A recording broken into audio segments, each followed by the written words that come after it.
মুর্শিদাবাদের নওদা থানার অন্তর্গত ছাপাতলা চাঁদকাটি এলাকায় জাহান্নারা বিবি নামে এক গৃহবধূর অস্বাভাবিক মৃত্যুকে ঘিরে চাঞ্চল্য ছড়িয়েছে এলাকায়। স্থানীয় সূত্রে জানা যায়, রবিবার সকালে প্রায় 40 বছর বয়সী জাহান্নারা বিবি বাড়ি থেকে ছাগলের জন্য ঘাস কাটতে বের হন।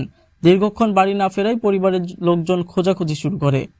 এরপর বাড়ির কাছে একটি কলা বাগানের মধ্যে জাহান্নারা বিবিকে পড়ে থাকতে দেখা যায়। বিষয়টি জানাজানি হতেই খবর দেওয়া হয় নওদা থানার পুলিশকে। পুলিশ ঘটনাস্থলে পৌঁছে জাহান্নারা বিবিকে উদ্ধার করে আমতলা রুরাল হসপিটালে নিয়ে গেলে সেখানে কর্তব্যরত চিকিৎসক তাকে মৃত বলে ঘোষণা করেন। তবে গ্রামের কিছু মানুষের দাবি, জাহান্নারা বিবিকে খুন করা হয়ে থাকতে পারে। যদিও ঘটনার প্রকৃত কারণ জানতে তদন্ত শুরু করেছে নওদা থানার পুলিশ। নামাজটা তোলা পরে আমরা শুনলাম যে আহমেদের পক্ষে মেরে ফেলেছে জামাতে। এবার আমরা আসরের নামাজটা জামাতে পড়ি, আমরা সবাই মিলে মসজিদ থেকে বেরিয়ে এসে মাঠে গেলাম দেখতে। ওদের বাড়ির দক্ষিণ মাঠে কলা বাগানে পড়েছিল।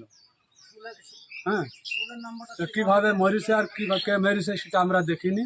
আর কখন মাঠে গেছে ছাগলের ঘাস কাটতে যে কলার মুচা অবস্থায় ভরা ছিল, যেখানে মেরে ফেলছে সেখানে একটা লোকের কলা বাগানে একটা কলার কান আধখান নামিয়ে দিয়েছে, দিয়ে মাটিতে পড়েছে কলা কানটা সিদ্ধি, ওটাও দেখলাম আমরা। হ্যাঁ, দিয়ে আমরা যাওয়ার পরে পুলিশ এসে লাস্ট নিয়ে চলে গেল। এটুকুই দেখলাম আমরা। কোন গ্রামে?